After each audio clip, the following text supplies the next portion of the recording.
it's actually working this time. Okay, great. Hi, everybody. How you doing? Okay, let's finally come to the time where I actually get to talk about smoking. Okay. I think, what, 3.5 years I've known you here on YouTube. And you smoked. And I've told you that I was a smoker. And you don't believe me, of course, because you can't imagine me as having a smoke. But it's kind of like if you've met someone once they've lost weight and then they show you their before picture, you're like, you can't even believe they're the same people. I miss smoking every day. There probably isn't a day that I experience where at some time I'll go, oh, I'll just like still sort of wish that I could have a cigarette, or I'll go around people who are smoking just to smell that smell of tobacco. I love the smell of tobacco. I love people who stink of it. I love books that smell of it. I love, even when it's like, yeah, and it's to a bad degree, like, or when it's mixed with leather, like on someone's shoes.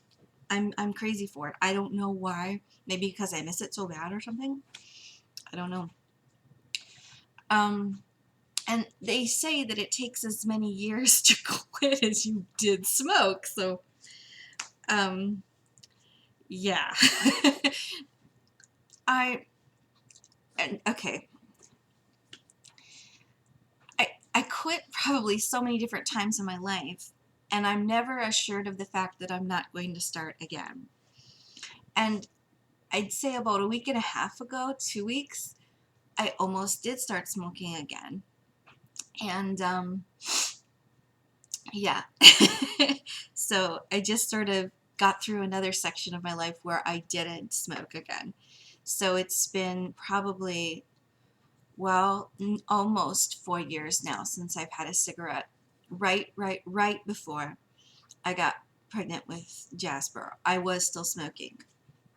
And then it wasn't even but 1 month, okay, from that time that I got pregnant. I quit, and then, yeah. So there was the baby, and there was no way I was going to smoke while I was pregnant. I will not say the actual age that I started smoking, okay, but I will give you some parameters. I was not in high school. I was younger than that. When I smoked, it cost 75 cents for a pack of cigarettes.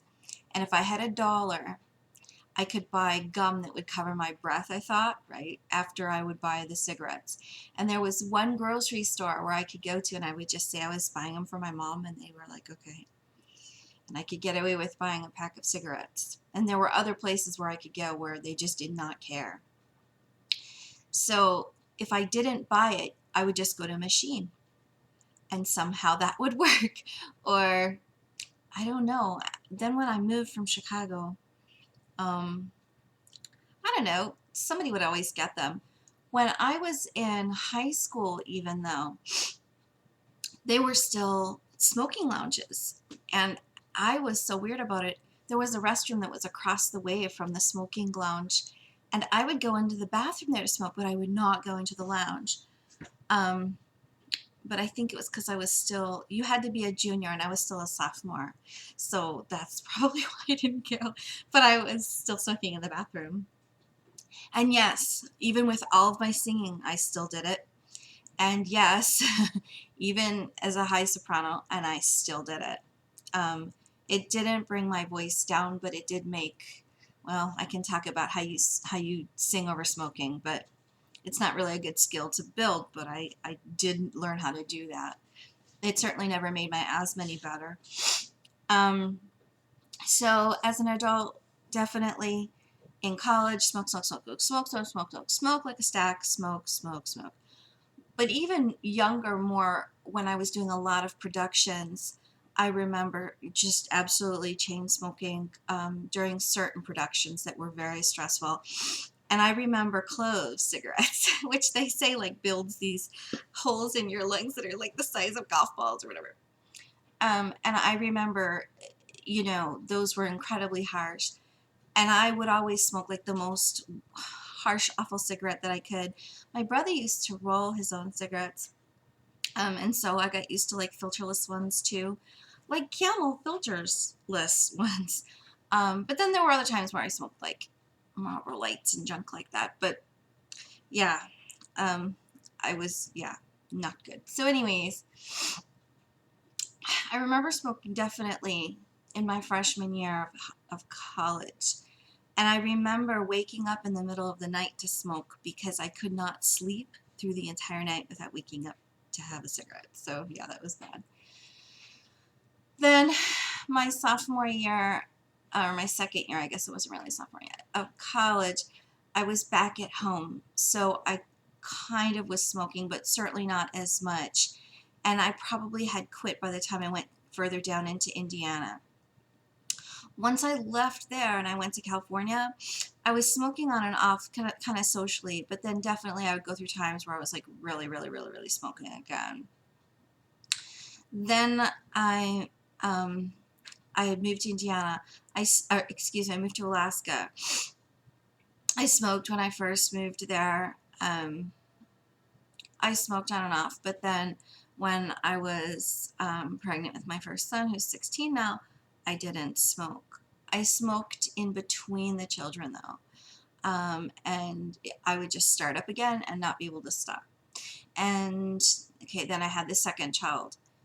After the second child was the most that I smoked after that, because when I had gotten married, my husband didn't smoke and he didn't care for it either for me, and it was difficult when I did. He would put up with it, whatever. But when I was in Japan, those were the worst times of it.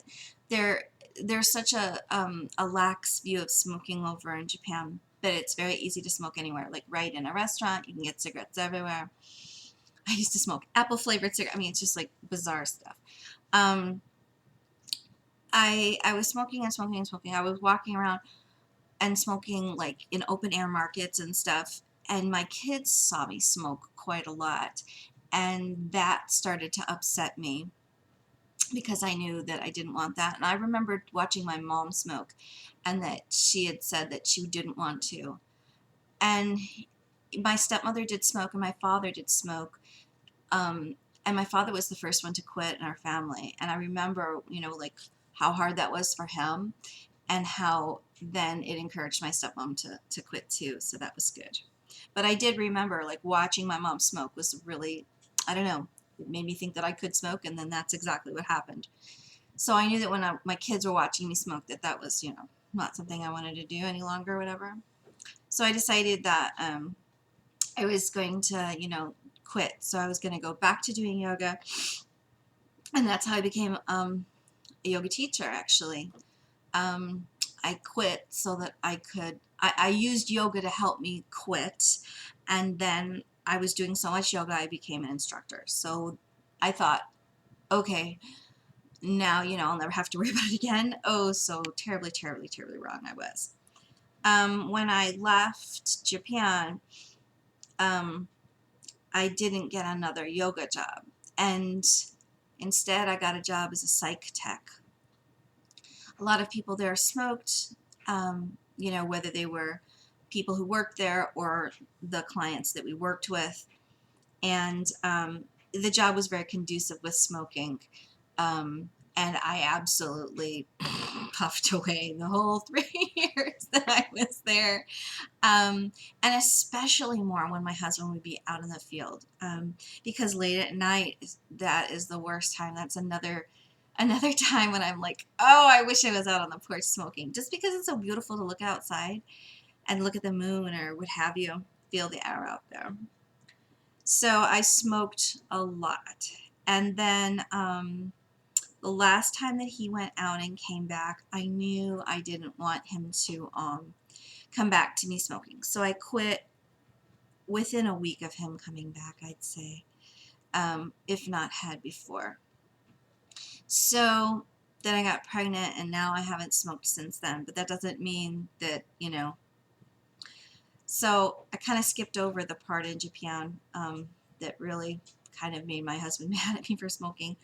I did have kind of like a heart thing happen, and he had to like be at my bedside, and he's like, you better not be smoking because, you know, I don't want to have to deal with this again.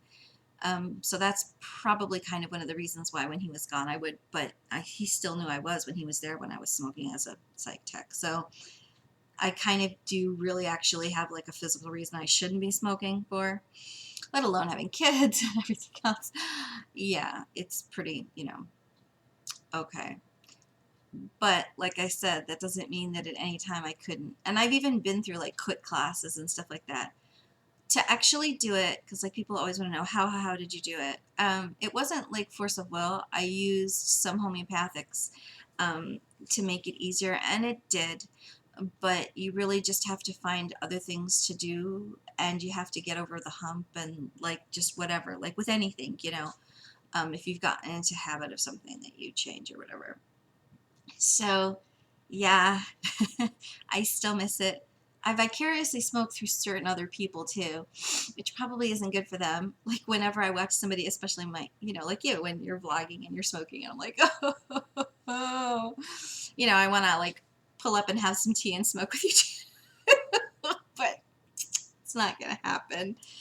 Nope. So I hope that, you know, my youngest will never see me smoke, but I'm not assured of that. And so, yeah. Um, I know how hard it is. And if you really do want to, you know, just give yourself some slack as far as, you know, don't think you have to be perfect to do it. You just, you know, go along your way. And if you flow up, don't worry about it. Just, you know, move on to the next. And try to find things that really comfort you so that, you know, when you get that you want to smoke urge, you know, find other things to do. Probably not great advice, but just to let you know that I did it umpteen times, and I hope that I don't ever have to do it again. But like I say, I'd never be assured for the fact that I wouldn't. So that's my little smoking spiel, and yeah. So, well, I wish you well in that, and bright blessings, peace. Take care.